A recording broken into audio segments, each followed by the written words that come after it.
Sa harap ng krisis na dulot ng digmaan sa gitnang silangan sa ngayon, mga minamahal na mga kadugot, mga kapatid,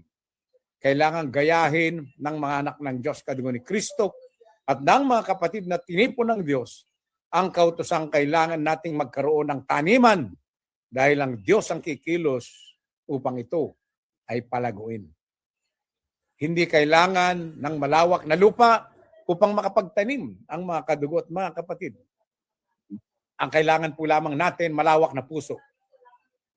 at kagustuhang magkaroon ng tuloy-tuloy na daluyan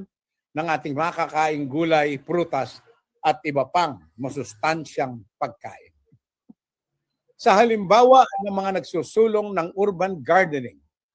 kahit paso lang o kahit sirang gulong ng sasakyan lamang o kahit na plastic na pinaglalagyan ng 8 librang tubig, yung pong absolute, o yung mga paper cups na pinaglalagyan ng kape o kung ano-ano pa, pwede nang lagyan ng lupa, linangin ng konting pestisidyo, at gamitin bilang taniman.